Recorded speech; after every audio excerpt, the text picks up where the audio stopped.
Halo Sobat Antara, kembali lagi di podcast Antara. Sosok kali ini masih duduk di bangku SMK, tepatnya SMK Negeri 8 Kota Semarang, yang mana prestasinya cukup mendapatkan sorotan di dunia nasional bahkan internasional karena berhasil menemukan bug di sistemnya Google yang secara IT ini belum banyak orang memahami, tapi ternyata sosok ini sangat menggeluti dunia ini dan ternyata paham, bahkan mendapatkan perhatian dari Google dengan berupa apresiasi bantuan dana senilai kalau dirupiahkan sekitar 75 sampai 76 juta rupiah.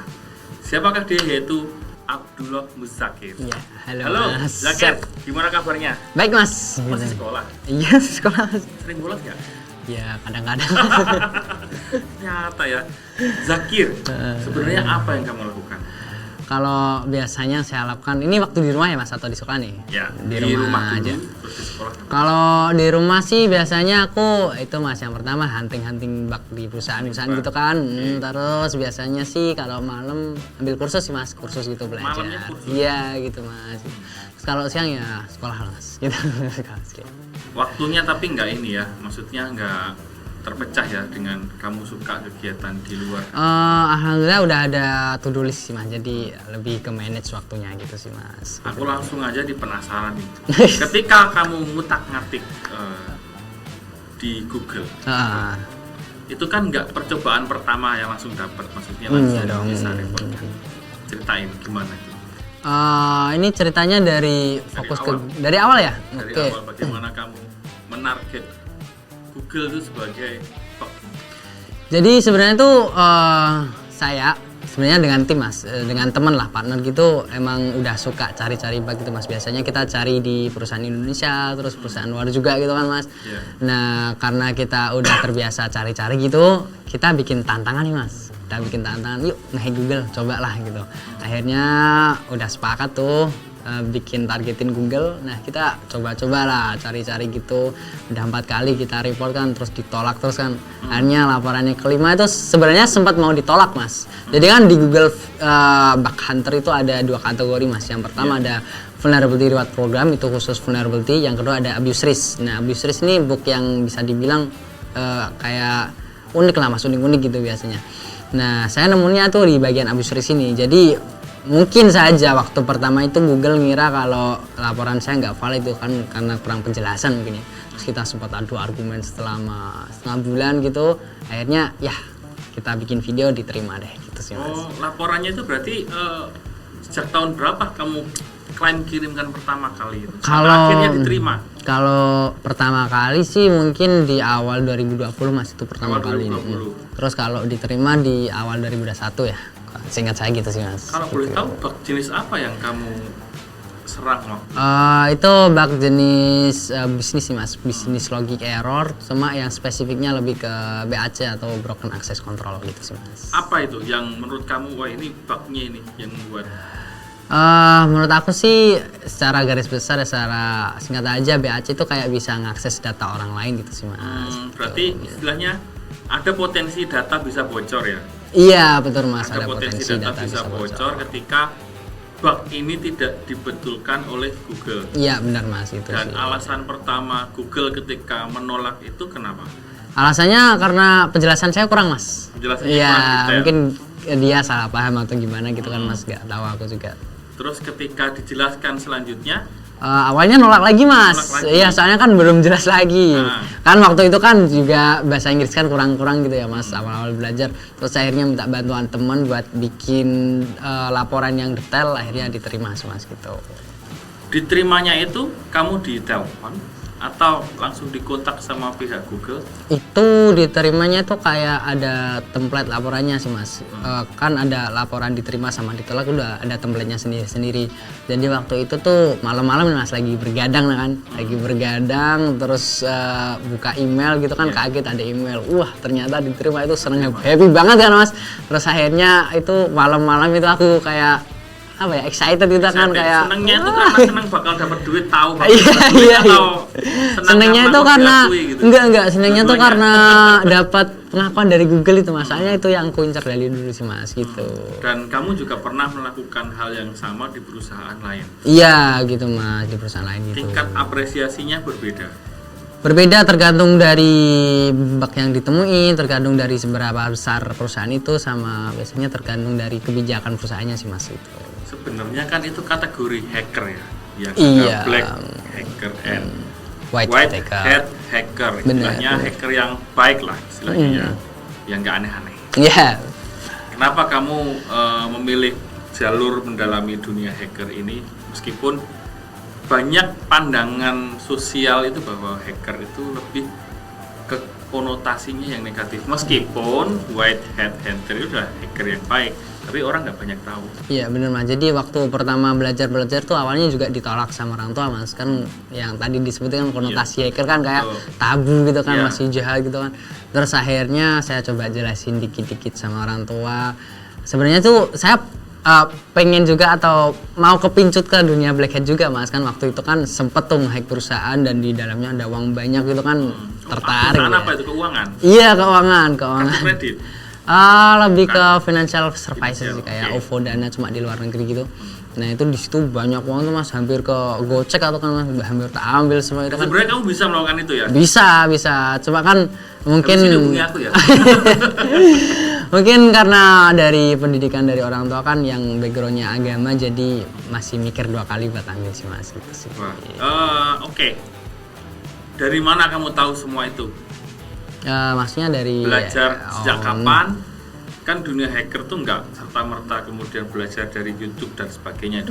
Ada waktu di mana kamu harus mendalami, menyukai dunia coding dan sebagainya sampai akhirnya menjelajahi dunia maya dan masuk ke kapan dunia hacker gitu. kamu belajar Jadi awalnya dari tuh pendidikan di SMK. bukan mas, jadi waktu MI itu SD lah. Waktu SD tuh emang udah kenal komputer gitu mas, Oke. ya udah sering main ke warnet gitu kan, pulang sekolah gitu.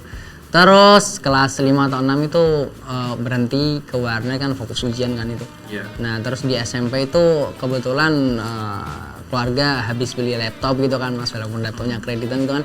Terus kan laptopnya nganggur tuh. Sebenarnya laptop itu tuh dibuat buat ujian akhir sekolah kakak di SMK gitu kan. Nah setelah laptop dipakai dibuat ujian akhir, nganggur, saya pakai lah laptopnya.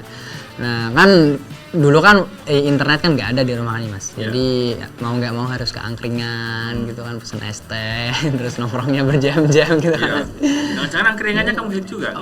Pernah mas, Dapat pernah. es teh itu? Dapat wifi-nya mas. Oh, wifi. Terus sampai mana tadi, ke angkringan gitu ya. Angkringan. Ilmu hacking kan kalau di-upload di YouTube kan biasanya ke take down gitu ya mas, Ya. karena menyalahi aturan, apalagi kan bisa dimanfaatkan gitu kan mas. Nah itu sempat bingung nih. Sebelumnya nggak belajar ke hacking dulu sih mas, sebelumnya belajar ke programming kan. Programming, Terus ngerasa nggak cocok gitu di programming, akhirnya 3 bulan setelahnya belajar jaringan, terus nggak cocok lagi, akhirnya terjun ke dunia cyber security. Nah karena di cyber security ini perlu pemahaman basic tentang programming sama jaringan, nah sebenarnya kan udah dapet mas, jadi masuk ke dunia cyber security ini lebih gampang. Nah terus yang tadi belajarnya dari mana, kan di YouTube kan jarang ada ditemuin kayak itu mas. Yeah. Terus saya larinya ke komunitas mas, cari komunitas lokal. Di situ waktu dulu itu di komunitas Arisan Security di Salatiga. Nah di situ mulai deh ikut gathering gitu, dipaparin kan, biasanya ada gathering buat sharing-sharing gitu kan mas. Nah, Jadi belajarnya otodidak melalui komunitas itu dia. iya, Cari otodidak. informasi dan sebagainya. Kalau dulu sih otodidak mas, cuma kan sekarang kan udah alhamdulillah kan udah ada uang tambahan, jadi bisa ambil kursus sih mas gitu. Oh, namanya dari hadiah itu tadi ya. Iya, alhamdulillah gitu. Kamu buat apa aja? Buat beli kursus, tabung, laptop sama orang tua sih mas. Buat upgrade ya. Iya, Buat upgrade. sama foya-foya dikit lah. Ya berarti kamu simpan aja. Nanti yang lain. Iya. Terus Zakir, ketika kamu menyukai dunia cyber security ini, apakah itu relate dengan jurusan atau sekolah yang kamu ampu ini? Kan aku belajar cyber security itu tuh waktu kelas SMP Mas. Nah, waktu ujian akhir sekolah tuh aku bingung nih mau lanjut kemana. Nah, aslinya tuh pengen di dekat rumah, cuma kan di dekat rumah itu adanya teknik komputer jaringan kan, itu jaringan kan, dan sebelumnya kan aku nggak tertarik ke jaringan gitu. Akhirnya cari-cari lah SMK apa sih yang sebenarnya cocok buat cyber security. Nah, ketemulah jurusan RPL, walaupun sebelumnya nggak suka programming juga, tapi aku tuh ngerasa kayak aku butuh ilmu ini buat mantengin cyber security aku gitu sih Mas. Sekolah mendukung kamu nggak, atau dan program-programnya yang ditawarkan kurikulum sekolah sesuai atau nggak untuk kamu belajar itu? Mungkin kalau nggak karena sekolah, mungkin saya juga nggak bakal menang kayak kompetisi lomba hacking gitu ya Mas, karena kebetulan sih waktu dulu tuh sering diajuin lomba gitu kan, sering dapat informasi tentang lomba hacking gitu. Jadi ya itulah fungsi sekolah Mas. Terus kalau fasilitas sih paling di sini difasilitasi itu sih Mas, fleksibilitas waktu, jadi bisa ngerjain project, terus kalau kiranya project udah selesai bisa atur kegiatan yang lain gitu sih Mas. Berarti di luar sekolah ini kamu ada kegiatan yang ternyata kegiatanmu itu disupport oleh pihak sekolah untuk biar kamu lebih berkembang. Iya benar Mas. Itu sih. Pertanyaan selanjutnya, setelah lulus dari SMK 8 mau kemana? Kan kamu udah ada kegiatan dan sudah tahu nih arahnya. Iya, sebenarnya masih bingung sih Mas mau kemana. Cuma sih pengennya, aslinya sih pengen di luar kota Kak, ITB, UGM gitu Mas. Cuma kan karena masih kangen lah sama orang tua gitu. Ya akhirnya pengennya ke Undip sih Mas. Pengen ke Undip. Jurusan apa kira-kira? Jurusan IT mungkin Mas, TI gitu kan, teknik informasi. Project apa sih yang pengen kamu kembangkan nantinya, yang saat ini udah kepikiran, tapi aku pengen ngembangin cuman belum ada kesempatan dari waktu atau sponsor gitu. Project apa ya? Itu paling project yang aku garap saiki Mas. Sekarang itu kayak project buat pentest, itu service pentest buat ke perusahaan-perusahaan. Kebetulan kan saya ada tim buat pentest juga. Jadi ya saya pengen ngembangin itulah teman-teman saya gitu. Itu sih. Teman komunitasmu itu di sekolah juga yang sama atau ada di kebetulan kan komunitasku banyak nih Mas. Ada yang di sekolah, ada yang di luar, ada yang di luar juga ada teman sekolah, jadi benar-benar nyampur gitu Mas, banyak. Soalnya ya kalau bisa sih cari komunitas banyak-banyaknya sama cari teman lah biar nambah relasi juga. Dan itu white hacker semua, white hat hacker. Iya, white hat hacker semua. Ada yang iseng-iseng juga. Aku kayaknya sih ada, cuma aku nggak tahu sih. Untungnya kamu menemukan komunitas yang tepat ya. Gitu. Jadi gini Mas, di situ tuh awalnya juga pengen jadi black hat. Nah tapi tuh aku ketemu sama satu orang gitu kan Mas, yang jadi ya bisa dibilang mentor gitulah. Itu namanya Mas Daniel Kristanto. Dia yang ngebimbing saya, yang ngarahin saya, yang biasanya ngasih ilmu, yang biasanya sering update tentang apalagi IT kan stay up to date terus ya Mas. Biasanya sih kita belajar bareng gitu. Jadi benar-benar dituntun sama dia sih Mas, aku Mas sampai ke white hat hacker gitu.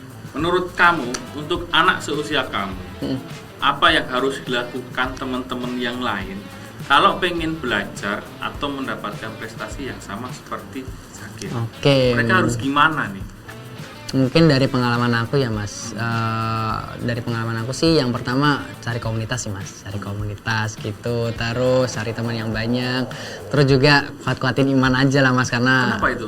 Ya karena kan yang black hat itu kan sebenarnya bayarannya lebih gede, lebih gampang, cuma kan itu kan ya dosa ya Mas ya. Jadi ya kuat-kuatin iman aja lah, soalnya kan white hat hacker itu kan karir path-nya jelas, kita bisa dapat pekerjaan, jadi nggak ada resiko lain gitu lah Mas selain di penjara gitu. Nggak ada resiko gitu kan. Kalau di black hat kan ada resiko tuh di penjara gitu kan. Jadi ya. Dan sebenarnya perusahaan itu akan mengapresiasi dan bahkan memperkerjakan mungkin ya kalau memang black atau white hat hacker itu ternyata dia memang dibutuhkan untuk pengembangan corporate-nya. Nah, iya benar-benar. Zakir sendiri udah banyak tawaran belum? Kalau dibilang banyak tawaran sih sudah banyak ya Mas, cuma kan karena ada kegiatan lain kan, jadi ya nunggu lulus aja lah Mas gitu. Iya, nunggu lulus gitu. Oke, terima kasih Zakir sudah main di podcast Antara. Harapan saya nanti ya tolong bisa ganti password saya email. Saya tag itu ilmu saya. Jadi mudah-mudahan nanti kedepannya Zakir bisa memberi contoh yang baik Amin, bagi teman-teman yang lain. Dan Amin. setelah ini segmen selanjutnya aku akan konfirmasi nih ke kepala sekolahmu gimana sih kelakuannya Zakir. Siapa tahu sering bolos ternyata Waduh. di luar memang main komputer, tapi ternyata komunikasinya itu bagus ya. Iya. Thank you Siap. Zakir Siap. dan Sobat Antara, nantikan podcast Antara di segmen selanjutnya. Halo Sobat Antara, dalam podcast kali ini biasanya kalau saat-saat seperti ini saya takut. Kenapa saya takut? Karena saya langsung menghadap kepala sekolah. Kalau zaman dulu saya menghadap kepala sekolah itu pasti saya bertanya-tanya, ada apa ya ini? Apa ada yang salah atau saya belum bayar atau saya ada masalah sesuatu. Nah, ternyata saya sedang ada di salah satu sekolah yang cukup luar biasa, yaitu SMK Negeri 8 di Semarang. Saya langsung bertemu dengan Bu Harti. Sebentar lagi, siapa Bu Harti? Nah, ini kepala sekolah salah satu yang mana siswanya itu mendapatkan prestasi yang menemukan bug di Google yang mendapatkan perhatian khusus di nasional, bahkan dari Google sendiri bisa menghubungi siswa tersebut. Tapi ini langsung nih kepada tenaga pendidiknya dan supervisinya, yaitu dengan Bu Harti. Gimana kabarnya Bu Harti?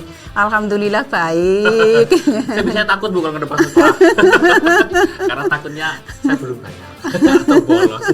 Bu Harti, ini sangat menarik Bu, ternyata di SMK 8 Negeri 8 Semarang akhir-akhir ini kan mendapat perhatian dari nasional, salah satunya dari anak didik Ibu Zakir yang mendapatkan hadiah dari Google karena menemukan bug di sistemnya.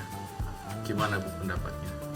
Ya, terima kasih ya untuk anak kami Abdullah Muzakir. Kami sering panggil Kak Zakir ya. Ya. Untuk siswa ini adalah siswa kelas 12 ya.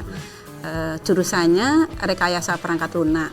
Nah, tentu saja dari sekolah bangga dengan prestasinya sebagai bug hunter ya, dan ini harapannya ini menjadi profil siswa SMK Negeri 8 Kota Semarang ya, gitu. Mendapati anak didiknya yang berprestasi, apa sih Bu yang harus dilakukan sebagai seorang tenaga pendidik, khususnya Ibu sebagai kepala sekolah, untuk gimana nanti kedepannya biar muncul Zakir-Zakir yang lain ini banyak? Nah, benar ini. Bagaimana muncul Iya. Kak Zakir yang Jangan cuma kebetulan kan? berikutnya, tapi benar. betul-betul kayak gitu. Ya, kalau di SMK 8 Semarang sih sebetulnya sejak pandemi, sejak 2020 ya, ketika menghadapi pandemi, kami sekolah maupun Dinas Pendidikan dan Kebudayaan Provinsi Jawa Tengah dan Direktorat SMK semuanya kan mencari format bagaimana pembelajaran di era pandemi. Dari situ justru muncul ide-ide kreatif. Yeah. Nah, banyak pelatihan-pelatihan berbasis daring, ya, lomba-lomba berbasis daring. Dari situ kami identifikasi potensi bakat siswa maupun potensi sekolah yang dimiliki. Saat itu kita kita ikuti program-program antara lain Camp Kreatif Siswa Indonesia. Nah, banyak sih, salah satunya itu kami identifikasi, kami fasilitasi, termasuk setiap siswa per kelompok itu kita dampingi dengan satu guru. Dimonitoring, dievaluasi kelemahannya apa. Kemudian ini justru menjadi awal bagaimana sekolah bisa berjejaring antara lain dengan ahli-ahlinya, termasuk ini awal membentuk kelas industri cyber security di SMK 8 Semarang. Nah, dari kelas industri ini harapannya kan bibit-bibit yang sedang bertumbuh ini akan terasah, nanti akan mendapatkan link-link dari industri-industri ya. Selain Kak Zakir ini memang unik, istimewa, eksplor dirinya juga luar biasa ya. Dari sekolah memfasilitasi, salah satunya juga bagaimana anak-anak istimewa ini waktunya termanage dengan baik, karena dari industri kan justru sudah melirik, melamar, ya, merekrut. Nah, bagaimana sekolah juga berjalan, pekerjaan industri-industri yang sedang merekrut maupun universitas yang melirik itu terjalin. Ya. Maka kita bentuk tim-tim, ya. Tim-tim ini bisa tim pembelajaran dan tim penilaian, sehingga Kak Zakir ini bisa belajar di rumah, ya. Sekolah memfasilitasi, tidak ada lagi tagihan dari semua guru yang justru dalam tanda petik nanti merepotkan ini, passionnya tidak bisa Tagihan tugas ya Bu? Iya, iya. Kalau gitu saya sekolah di sini dulu Bu. Oh iya. Biar jadi tagih sama mata pelajaran lain ya Bu. Tapi saya nggak punya prestasi. Terus kemudian kalau ini Bu, dukungan sekolah sendiri selain dari program maupun fasilitas tentunya, ada nggak sih Bu SMK 8 ini menyiapkan kedepannya itu misalnya kurikulum yang sesuai atau program yang sesuai untuk menciptakan anak atau murid itu lebih memaksimalkan potensi apa yang dia miliki? Nah ini pas banget ini. Nah ini. Iya pas banget. Jadi teringat kata Mas Menteri ya, bahwa kalau sekolah itu kan diibaratkan belajar renang di kolam renang. Betul. Ya. Bagaimana nanti anak-anak kami bisa berenang di laut bebas. Nah, ya itu. Iya. Nah, Tantangannya lebih besar ya. Iya benar. Untuk itu antara lain pembelajaran ini kami setting dalam bentuk project. Jadi project based learning ya. Kalau dulu saya siswa, saya akan menghadapi 14 guru, 14 mata pelajaran. Yeah. Sekarang tidak lagi. Satu project ya, misalkan Kak Zakir passionnya di cyber security. Yeah. Maka 14 mata pelajaran ini fokusnya ke sini. Bagian bahasa Indonesianya ya ke cyber security, matematikanya ya ke sini. Iya, termasuk olahraga, agama, ini integratif, kolaboratif. Nah, ini membuat pembelajaran menjadi simple. Juga anak ini berkembang ya enjoy saja di pelajaran ini sudah masuk ke semester 3 di SMK 8 Semarang. Sampai penilaian akhir semester juga begitu. Jadi tidak ada lagi tes apalagi tertulis di akhir semester, tidak. Ya, tapi mengurangi lebih teorinya. Betul, tidak harus banyak, gelar tapi, project ya. Mas. Dan ini gelar projectnya industrinya datang. Orang tuanya datang. Dan itu kita berani live streaming. Dan misalkan guru bahasa Inggris, pertanyaannya in English, jawabannya in English. Guru bahasa Jawa, pertanyaannya bahasa Jawa. Iya, iya. Sehingga itu apa ya? Anak-anak menjadi out the box lah. Ya.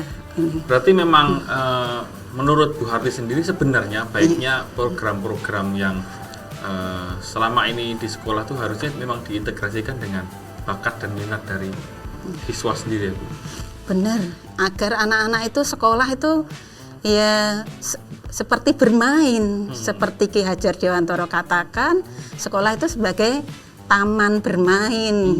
Iya, nyaman, anaknya nyaman, gurunya nyaman, tamunya nyaman juga kan. Kalau dulu kan saya sering izin ke UKS Bu, karena mau ulangan matematika. Sekarang tidak ada lagi, tidak ada lagi guru serem. Ya, semuanya guru idola. Tapi kan ada bukan permasalahan, tapi ada challenge-nya Bu, tantangannya kan berarti seorang guru harus terus beradaptasi dan istilahnya mengikuti perkembangan zaman, bahwa ini anak bukan harus selalu duduk di dalam kelas yang bukan satu arah lah istilahnya pendidikannya. Itu bagaimana Bu untuk memberi pemahaman kepada guru khususnya yang langsung berhadapan dengan anak didiknya yang kecepatan belajarnya itu mereka sangat cepat di zaman sekarang. Iya, benar sih, karena sekarang tuntutannya kan anak-anak kita harus kita sesuai guru kepala sekolah harus menyesuaikan dengan tuntutan pembelajaran abad 21. Betul. Nah, bagaimana kami guru bahkan karyawannya pola pikirnya juga harus sesuai dengan tuntutan abad 21. Jadi awalnya kita open mindset dulu. Kita duduk bersama, kemudian workshop, open mindset, kita undang ahlinya. Mengosongkan gelas lah Ibu ibaratnya. Iya, betul. Kita sampai 5 kali workshop ya.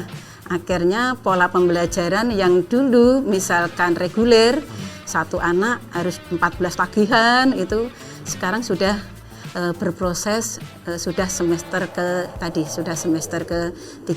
Bahkan sekarang guru tidak lagi malu untuk belajar dari siswa. Seperti Kak Zakir ini itu menjadi gurunya guru ya Kak ya. Ini sudah menjadi guru, seperti Ki Hajar Dewantara katakan, setiap orang menjadi guru. Kak Zakir ini sekarang menjadi gurunya. Ini sudah menjadi mindset bersama sih. Iya. Terakhir, bagaimana sih Bu, harapannya ke depan sebagai seorang guru, khususnya Bu Harti sebagai kepala sekolah, memandang challenge bahwa ini murid dan guru ini harus istilahnya bareng-bareng belajar. Nah, harapannya seperti apa nih Bu, dengan adanya kurikulum Indonesia yang mulai disesuaikan ke arah seperti itu? Ya, harapannya setelah proses ini sudah move on ya, kita anggap ini sudah move on, harapannya bagaimana ini dipertahankan ya.